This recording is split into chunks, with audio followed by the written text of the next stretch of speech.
actually not recognizable. And then I wonder why they don't like me over there. But you know who likes me over there? The people like me over there, I can tell you, because they know I'm right. More than 200 million Americans across 35 states were impacted by the storm, and the only reason most were able to take a hot shower was thanks to the power provided by the most reliable, dependable, and really dependable form of energy that we have, and that's clean, beautiful coal. Biden and the radical left wanted to abolish coal. They did everything they could, everything possible. But on day one of this administration, I ended the war on coal. We terminated the Green New Scam, and we withdrew from the unfair, one-sided Paris Climate Accord. That was another beauty we had. We paid $1 trillion. Nobody else had to pay 10 cents. Already, I've saved 74 coal power plants from crushing restrictions and closures that would have been forced to shut down in the very immediate future. And today, I'm proud to announce that the Tennessee Valley Authority has taken action to save 2 major coal plants in Tennessee. Tennessee Valley Authority.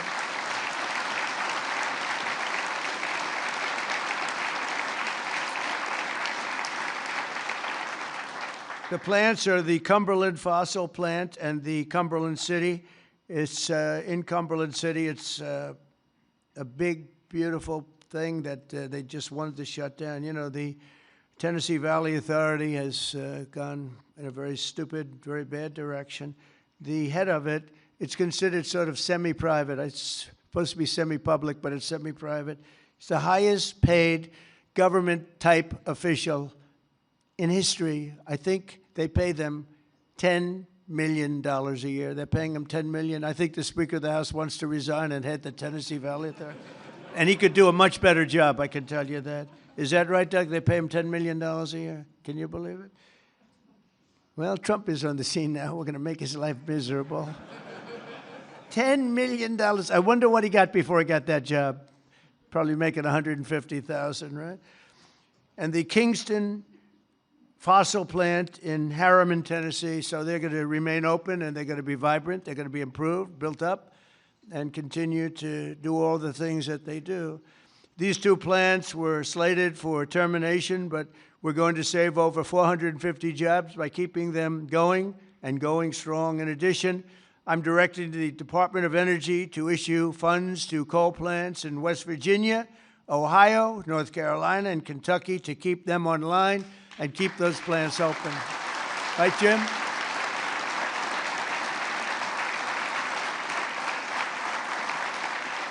And very importantly, we're also bringing our coal mines roaring back to life. Under 4 years of the Biden administration, Sleepy Joe, not a single permit was approved for a new coal mining project. Think of it. 4 years, not one permit. They were all being disapproved, actually. So not a single permit was approved. I didn't know that. But in 1 year of Trump, we've already approved over 70 permits for very big, very powerful mines that are going to be with us for many, many years to come. And we did that over the last 30 days. We did more than half of them because we have the system going now. It's a very reliable source, great source. If you look at some of the most prosperous places in the world, they run on coal. Since I took office, coal production is up by nearly 4 million tons a month after falling for decades. I mean, literally decades. Coal power generation is up by nearly 15% in my first year, and that number is going to be about 25 or 30% this coming year, at least. These pro-American energy policies are bringing energy prices way down. You see what's happening even with gasoline. I was in Iowa last week, and it was $1.85 a gallon. And many of them are $1.99 and $1.91 I saw. We have them under $2 a gallon now. A little while ago, just a year and a half ago, they were at $3.50, $4, $4.50. In California, $7 because of its crazy taxes. Coal is one of the lowest priced energy sources, and it's probably considered by almost everybody to be the most reliable. It requires no subsidies because you make money with coal. More coal means lower cost and more money in the pocket of the American citizens and in the pocket, frankly, of the United States of America. That's not bad. Every once in a while, we have to take care of our country, right? With us today is Kayla Blackford, who drives a haul truck at Bear Run Mine in Duggar, Indiana. Great state. We love Indiana. I only like states that are one so big, you know. I want to pick no, I like them all.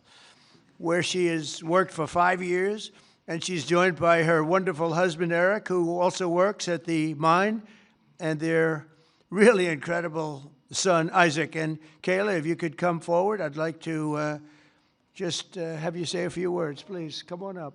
Where's Kayla? Kayla, oh, hi, Kayla.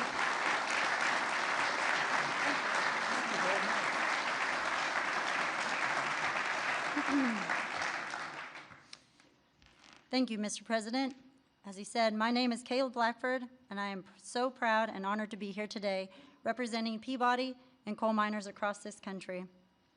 My husband and I both work at Bear Run Mine in southern Indiana. I drive a haul truck, and I train others on this large piece of equipment. A haul truck is used to move rock or coal and is capable of carrying loads of nearly 250 tons. The tires are 12 feet tall. When I stand next to one, I barely reach the middle of the tire.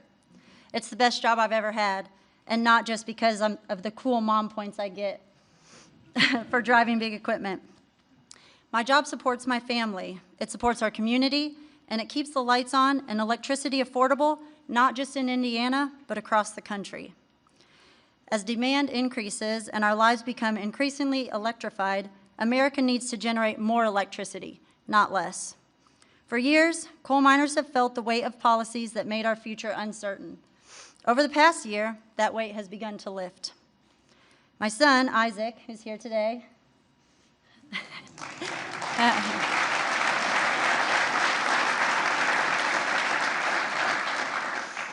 has friends whose parents also work at Bear Run. And when you grow up seeing huge mining equipment from the road, like Isaac and his friends do, you dream about the day when you get to run that equipment.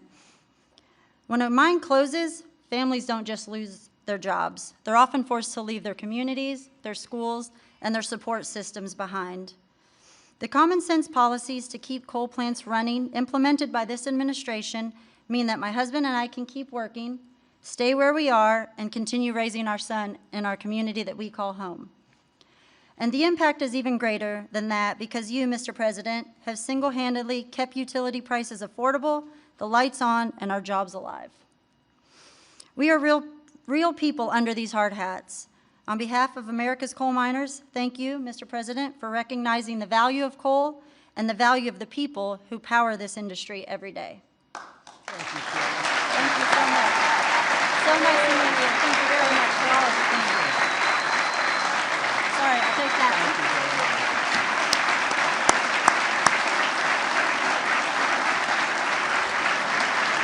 Good job.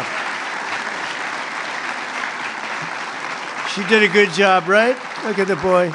He's so proud of mom, huh? Did a good job? Couldn't do better, right? Anyway, thank you, Kelly. That's really nice. Thank you very much. Coal is also critical to our national security, vital to everything from steel production to shipbuilding and artificial intelligence. It's incredible what's happening with coal. And it's also incredible how clean they're able to keep it now with all of the new techniques. By using it, they're able to do things environmentally that are amazing. You see that. That's why I'm also pleased to announce that in just a moment, I will sign an executive order that directs the Department of War to work directly with coal plants on the new power purchasing agreements, ensuring that we have more reliable power and stronger and more resilient grid power. And we're going to be buying a lot of coal through the military now, and it's going to be less expensive and actually much more effective than what we have been using for many, many years. And again, with the environmental progress that's been made on coal, it's going to be just as clean. As some of you may know today, February 11th is Thomas Edison's birthday. There could be no better way to honor the legacy of the man who lit the world. Did you know that? The man who lit the world, Isaac. Do you know that? You ever hear of Thomas Edison? A little before your time, slightly. But then to reaffirm our commitment to American energy independence and the American energy dominance. We're going to be dominant. We are dominant right now. We have a new group of people that we're very close to, become very close to, and that's called Venezuela. where we're taking in this case, oil. We had 50 million barrels of oil that we have floating right now to Houston to be refined, and we're getting energy from all different sources. And so oil and gas is fantastic. So many of them are so good, but we're not going to use the bad ones. America is now the #1 energy producer in the world. We are by far #1. In fact, we're very soon going to be #1 by double what #2 is. And under our leadership, we're becoming a massive energy exporter. In just the past few months, we've made historic trade deals with Japan, Korea, India, and others to increase our coal exports dramatically. We're now exporting coal to all over the world, and the quality of our coal is supposed to be, I mean, I'm not an expert in coal, but I've been very good to the people that are. The quality of our coal is supposed to be the finest anywhere in the world. From West Virginia to Wyoming, from Ohio to Montana, and all across the country, we're lifting up our hardworking American miners like nobody has ever done before. We're bringing down costs of American consumers, and together we're making the most of the magnificent land that God gave us to rebuild the greatest economy and the greatest nation in the history of the world. Another one of my favorite words is the word tariff. You know, tariff is very, I know they want to hear that little story. I used to say it's my favorite word. They said, what about God? What about religion? What about family and your wife, your children? So now I make it my 5th favorite word. Oh, you have no idea. I suffered. I was suffering from the fake news media. They were going after me when I said it was my favorite word. So I make it #5, and I think I'm generally speaking okay. They'd like it to be a little bit later than that. But because of tariffs, you saw that it was just announced, our trade deficit has gone down. Now, if you go down 1 point, 2 points, you're like a genius. It's gone down 78%. 78%. Can you believe it? And we have to fight. Right, Speaker? And we have to fight. Just came out. Everyone's saying, that can't be right. 78% reduction in our trade deficit. And next year, we're going to be positive if we keep it all going. We're waiting for a very important decision from the Supreme Court. But I want to thank the speakers here because you have fought with me. You got it very early. Now almost everybody's getting it. But it's numbers that we've never seen. The other thing is breaking 7,000 on the S&P, and very importantly, 50,000 yesterday. 50,000 we broke on the Dow.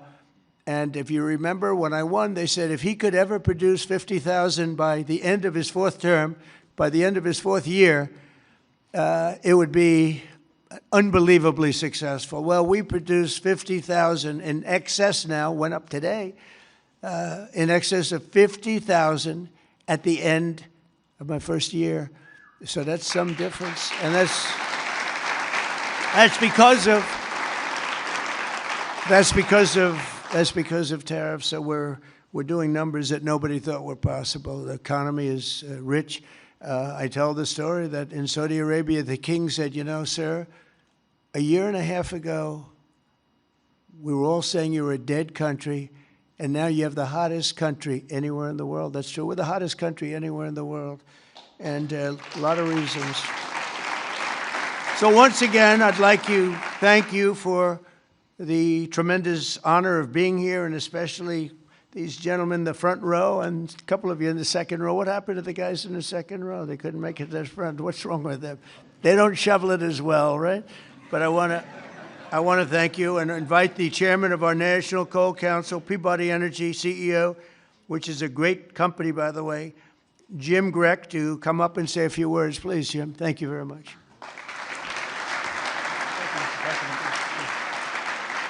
Taylor's a tough act to follow. Mr. President, we stand here today representing the thousands of coal miners across the country to express our deep gratitude to you, sir, for the actions you've taken to support our industry. Your leadership and decisive actions have sent a powerful message. We have a president who, more than any other, deeply understands the importance of coal in supporting the future of this nation. Sir, you know what most people don't. The U.S. has more energy in its coal than any nation has in any single energy source. We have more energy than Russia has in its gas, and we have more energy than Saudi Arabia has in its oil. Yet before you, sir, presidents were afraid to allow coal to help keep electricity abundant and low cost. And Mr. President, that changed with you. We saw the impact of your wise policy in real time during the recent winter storm as temperatures plunged and demand surged. The coal plants you directed to keep open provided the stability and resilience that the grid needed. And today, thanks to your leadership, sir, we are working with your administration on the potential to build new coal-fueled power plants and having coal emerge as a source of rare earth elements and critical minerals that are essential for our national security and economic future. And because of you, sir, the mining towns that once feared for their futures are seeing new investment, renewed optimism, and a sense of pride restored. Families feel more secure, local businesses are growing again, communities that had been written off are reinvigorated. For the thousands of workers across this industry, your support has meant more than policy, sir. It has meant dignity, stability, and the recognition that their work matters in making America great again. So, sir, Mr. President, on behalf of Michael Day, the chairman of the Washington Coal Club, and all the coal miners across our great country, I'd like to ask there's some executives and coal miners that are going to join us on stage, and we are going to present you an award, sir. Oh, it's great. Thank you very much. Thank you.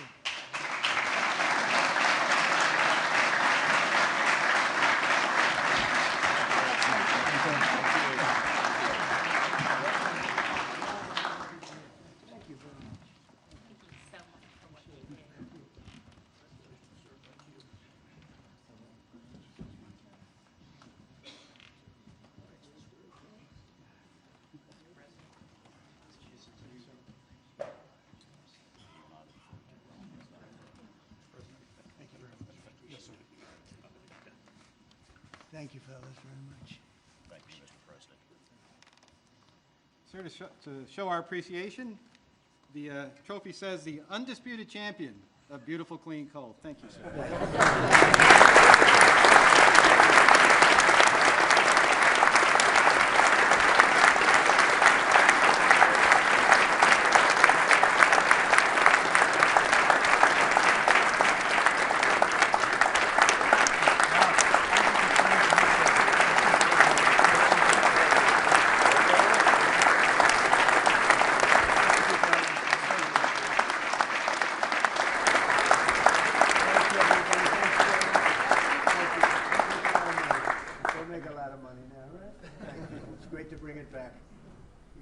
Very badly, and now you're treated really well. Thank you very much. Thank you, everybody, very much. Appreciate it. Speaker, thank you.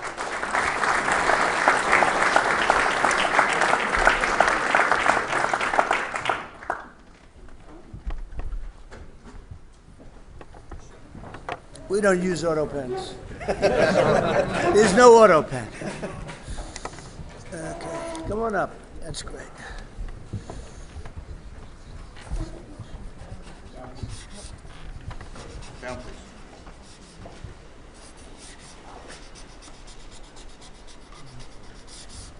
Okay. Here you go, fellas. Take these.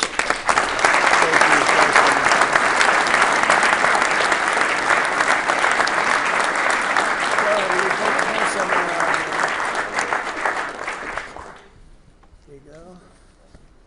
I'll get up. Okay, come on. You guys okay? Speaker? Yes.